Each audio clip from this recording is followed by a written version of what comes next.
Hello and welcome back. Let's continue with our lesson.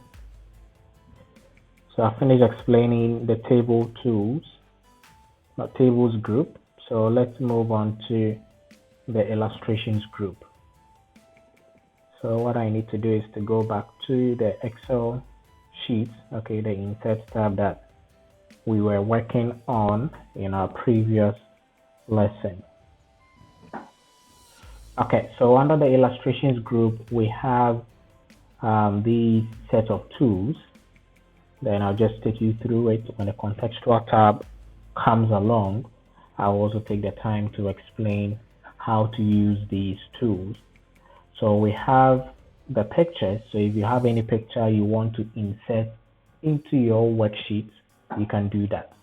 So you just need to click on it. Then it opens the dialog box. Then you go and look for the picture in question. So let's see if I can find a picture here. Do I have any other picture? Okay, that's not what I want.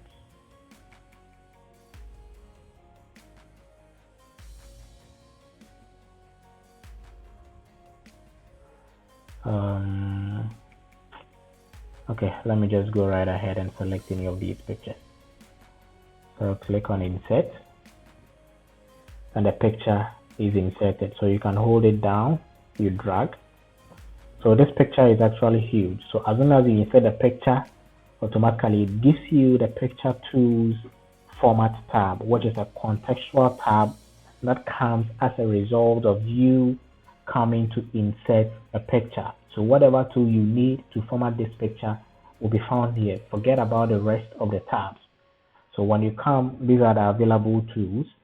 So if you look at the size, it's too huge. So why don't I reduce the height and the width? By default, aspect ratio is locked. So if I reduce this to, let's say 5, I hit enter on the keyboard, automatically the height would also be reduced. Then I can just drag it up and have it in this particular format.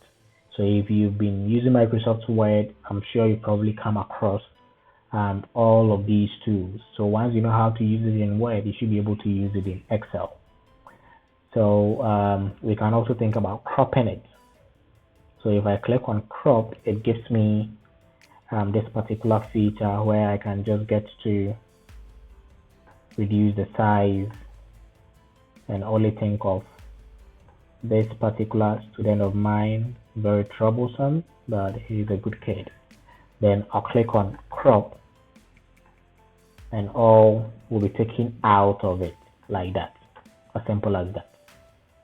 So if you want to uncrop, you click on it again, then you just have to stretch it to the required or desired size.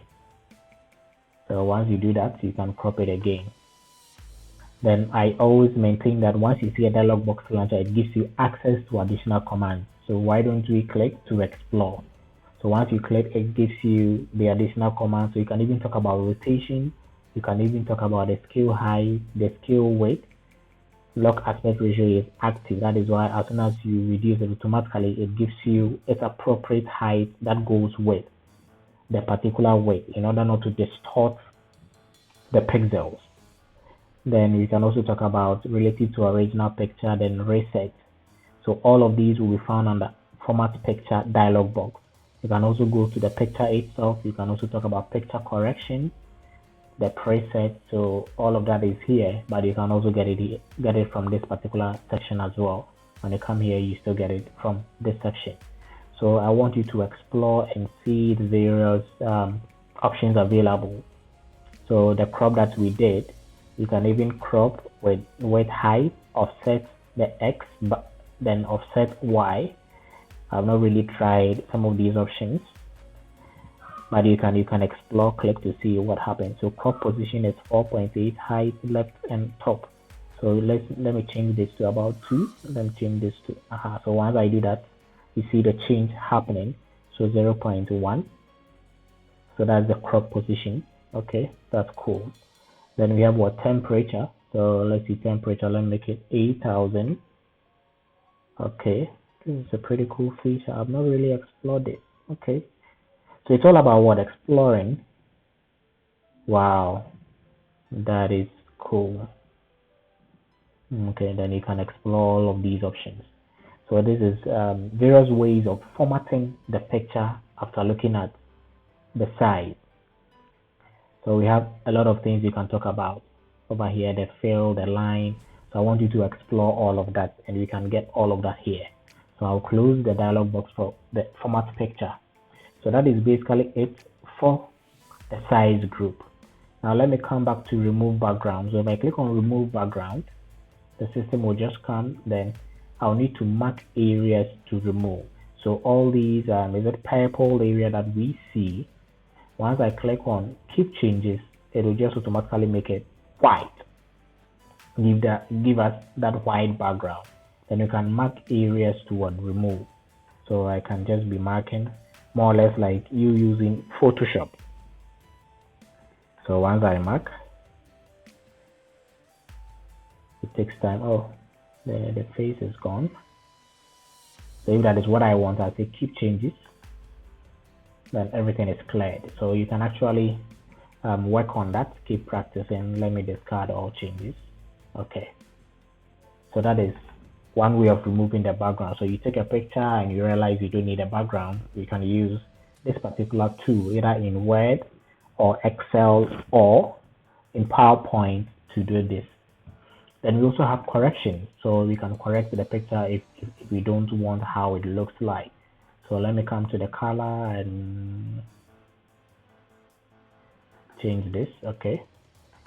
So we can correct it by increasing the sharpness level. So I will need you to explore these options, know where to find them and know how to use it. Then we have picture corrections option. So once you click, it takes you back to the format picture. So it's the same old stuff. Then we have artistic effect. So with artistic effect, each one of them comes with its own name. So we have marker, we have what's the name, pencil, grayscale. So you just need to explore these options and see how best you can use them for your work. So it's as simple as that. So in the Microsoft exam, they'll be very specific. So you have to go through and look for the appropriate name for your work. Then we also have artistic effects. Okay, we've done that. Then you can also compress picture. So if you want to reduce the size, if you insert pictures in Excel or in Microsoft Word and you don't want the size to go up, you can compress them. Then when you decide to change the picture, you can just click on it. I don't want this picture, so let me select a different picture. So you can select from your system or you can go online to look for a picture. So once I click on from a file, it gives me the opportunity. Okay, so let me select this particular picture. So once I do that, it is selected. Then we have the word auto rotate handle. So I click, it is what rotated. So basically that is it. So if you want to increase the size, instead of cropping or increasing the height and weight, you can just crop from the edge. So once you do that, automatically it takes effect. Good. Then we have what reset picture. So we discard all formatting, whatever format we've applied. Let's say I come here, I apply this, I come here, I change it to something like this. Then I feel, oh, I don't really need this. Let me reset, go back to its default. Then it comes back to its default. Undo. I think I like this, the way it looks. So these are the tools available. Know where to find them and know when to use them. And also have picture style. So if you want to apply some borders around it, so as you go through simple frame wise, so they all come with their names. So take note of it as you are working with them, because in the Microsoft exam, you'll be asked to apply a particular picture style. Then as you go through it, you apply the various pictures. So it picture style. So it's as simple as that. So if I want something like this, I click. That is metal oval, then it's applied. Then you can also talk about applying a particular border. So picture border, maybe I'll pick this color, yellow. Then you also have a picture effect. So you need to take your time, go through all of these and see how best you can leverage that as you work with the application.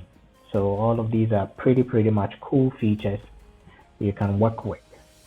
even though it is an Excel sheet, when the opportunity comes for you to use pictures in it, you need to at least be a pro when it comes to formatting it. So my job is to just let you know where the tools are and where you can find them. It's as simple as that. So once you do that, it gives you that nice look. So if you don't want that picture border, you can change it to another color. Then we have the send backward, send forward. So if I happen to have inserted another picture, so I'll go back again and insert another picture. We went to Togo, and that was a trip. Yeah, my former staff of Ghana Christian International. So I will insert it. It is inserted using that same principle. I'll just go right ahead and pull it there, reduce it, and bring this one here. So if this is on top of it, I can say send backward, then it goes back, bring forward, it comes forward. Then we have what selection pane, which I explained earlier. So if you're having difficulty selecting, you can just use the selection pane to select which of the pictures and move it. So it's as simple as that. Then you can also think of aligning to, okay, this is not really about aligning center or right, but this works best under Microsoft Word. Let me check what snap to grid does. Okay, snap to grid, I didn't really see a change. View grid lines. Okay, so you can actually come in here and deactivate the grid line viewing. Okay, so this is something new I just learned. So it's all about exploring. Normally I come to grid lines to do that. So we can actually do that here. That's cool. So you need to keep exploring and keep learning. Then you can also talk about rotation. So when you rotate 90, see, rotate left 90. So basically flip vertical. Then you have what? Flip horizontal.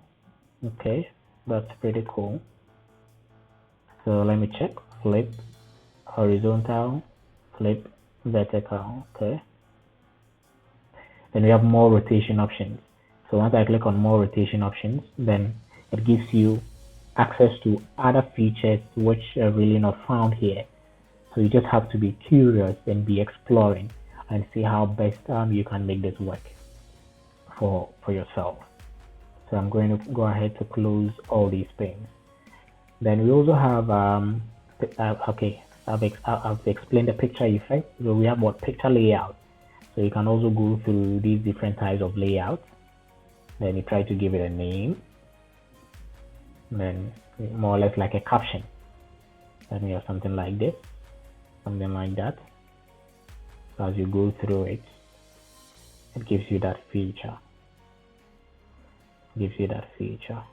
Yeah. So just explore and see how best you can leverage this for your work. So if I come and click on this, I go to my format picture, come to layout, then I select something like this, and I can give it a name. Okay, so trip to Togo. Yeah, pretty cool. So you see, once you do that, it gives you another smart art tool, but we'll later talk about smart art. Then I will take my time to discuss all the tools under this smart art. So this is actually a smart art feature which is found under this particular picture tools tab. Yeah, so this basically explains. Okay, let me talk about the dialog box launcher. So once you click, so you get the glow, soft edges, 3D artistic effect, all that we discussed there can also be found here. So basically that is it. So once you insert a picture, you get a contextual tab, then you start working with it. And I'm sure I've done justice to this. So I will continue in the next lesson. I don't want to go beyond 15 minutes. Only 15 minutes, you watch, you take notes, you practice, then you become better. Okay.